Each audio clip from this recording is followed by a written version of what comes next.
This presentation is about the global context and its potential for innovation and social transformation through artistic, cultural, and political interdependence, applying an aesthetics analysis and critical theory.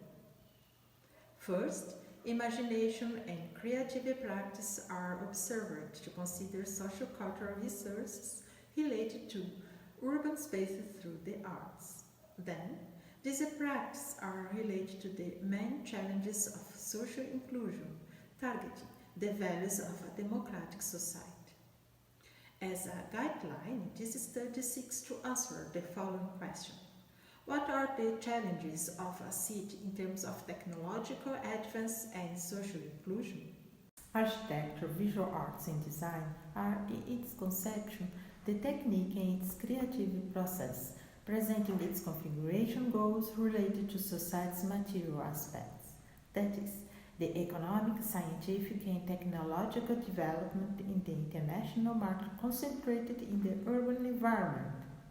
Therefore, this study is about the image, its description, and its effects on culture in which reciprocity is involved. For example, various narratives are discussed in their visual significance and relationship with movement and synchronization with sounds in everyday interactions. In these terms of approaching digital technologies, the moving image production, visual and sound dissemination, and social impact, this study focuses on the numerous meanings of art, creating an awareness of its effects on culture. Analysis of the visual arts is based on approaching the rhythm of urban society concerning the aesthetic, social, and environmental aspects that converge to a common purpose by questioning, raising awareness, and mainly seeking solutions to many social problems. In this sense, these artistic achievements can be exemplified by Robert Rauschenberg's images, with the techniques and means predominant in the cultural historical context, regarding the Hegelian sense of visual arts in interdependence with culture and politics. Among the principal works are some of the 22 colors that make up the album Tribute 21.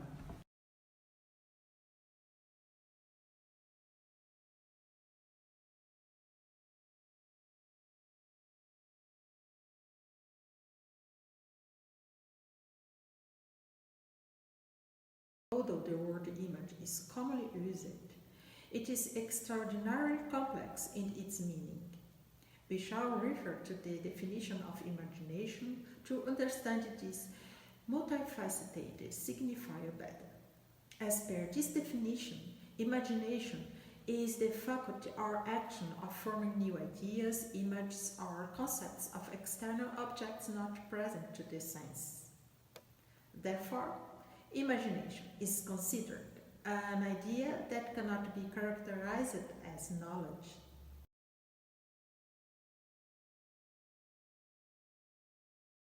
It is vitally important to pay attention to the simulacra through which imagination reaches reality. In the case of stimulating creative artistic visual works and architectural projects, draw from the field cinema and vice versa.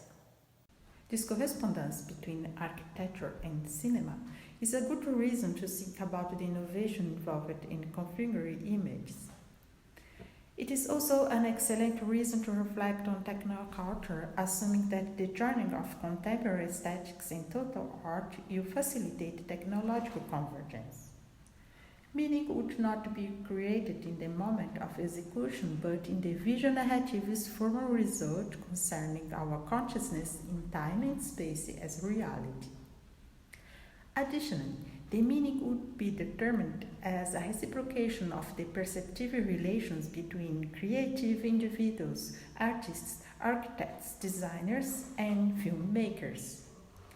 For example, Jean Nouvel has asserted that his architecture was significantly influenced by film, particularly by filmmaker Wim Wenders' work.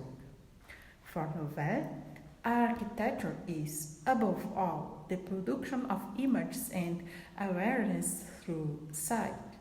and an architect is an image manipulator. Cinematographic culture teaches us to see these images concerning time.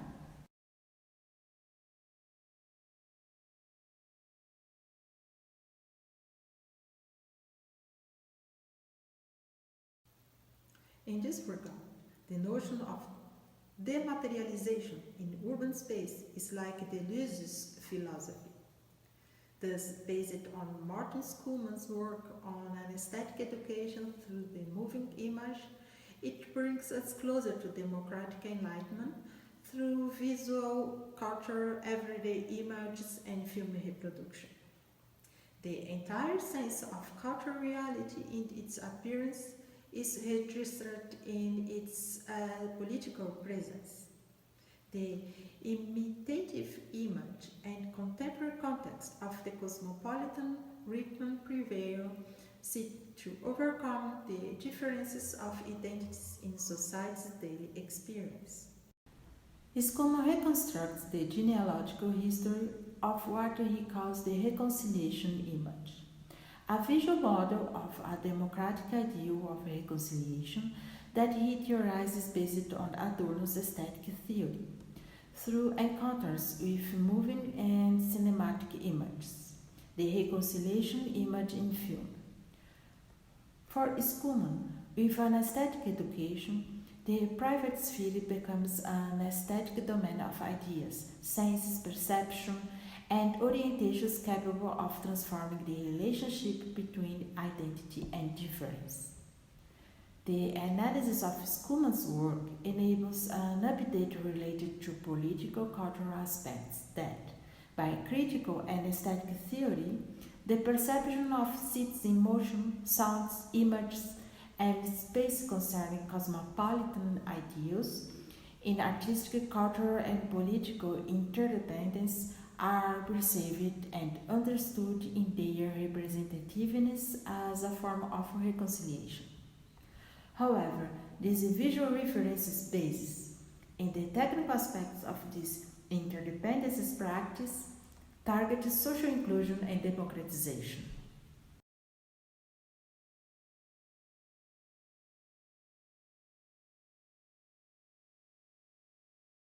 In principle, our artistic expectations to meet the global needs of social inclusion, democratization, and sustainable and green economies depend not only on their projects but mostly on political will and new cultural and consumption habits.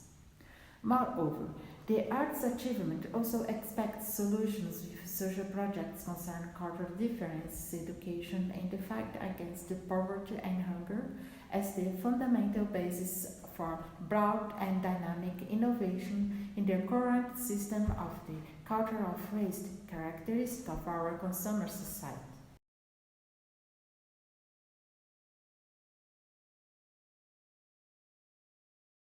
However, considering theory and practice, the goal is to understand the interdependence between architecture, art, and design in its technical essence.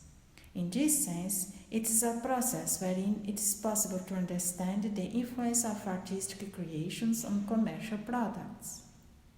Of course, the most considerable significance is the direction that designs have taken concerning the post-World War demands of globalization and the Fordist economy model's relationship with the current condition.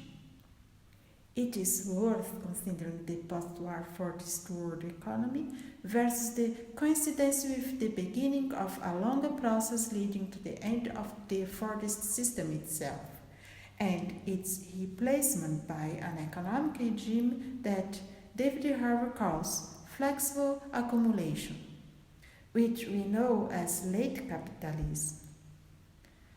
In his work, The Condition of Postmodernity, an inquiry into origins of culture change, 1990, our present system differs from the Fordist system by decentralizing capital.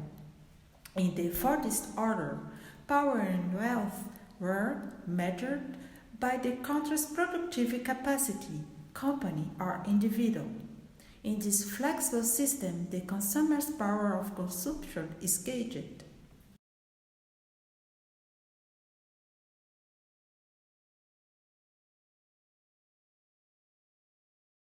Therefore, form innovations no longer follow function in their unique and determining purpose but are still associated with consumer identity values, meeting their needs and lifestyle within criteria aimed at the sustainable development and diversified and fragmented production. There is no longer a for the sense of mass output without concern for society's culture and specific differences.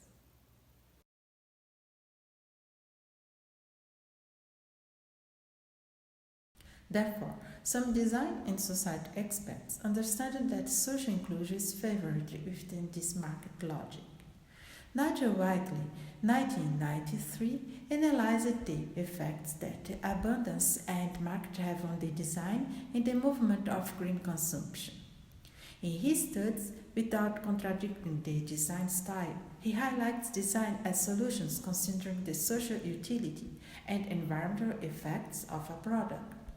He understands that consumer-oriented design stimulates consumer society, offers democratization of private property and luxury compared to scarcity and subsistence-based nations.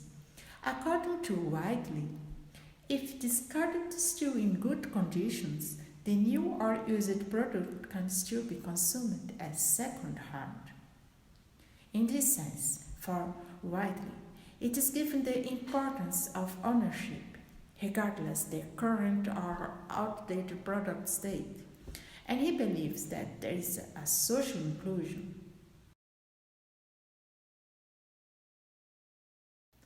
Artistic, cultural, and political interdependence must be understood globally as a significant process for contemporary urban life, especially in the articulations of democratic ideals.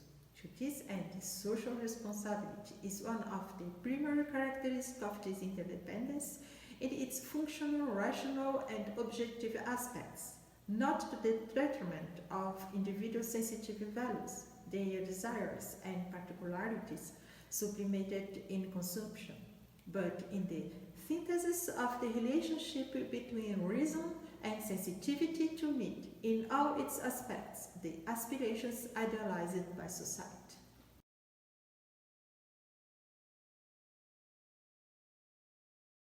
In conclusion, to answer the central question of this study, the objective was to find solutions for social inclusion. It is precisely in this interdependence that one finds the potential of the architect, artist, and designer, creating and recreating new habits and functions based on research and transdisciplinary associations to reach the best solution for social inclusion.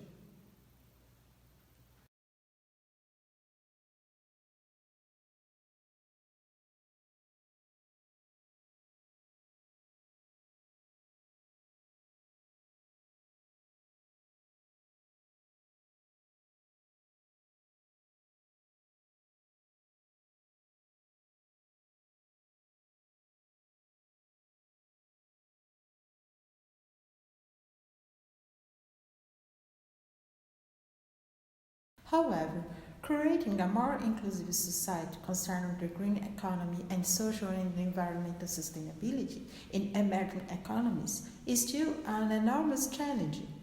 Outdated and environmentally harmful technologies are still the primary means of production that provide economic stability and employment in growing economies. The main factor in the evolution of science and technology is industrial modernization in design, which provide innovative solutions. However, it should be noted that designers are not the inventors of these technologies. They design creatively through them.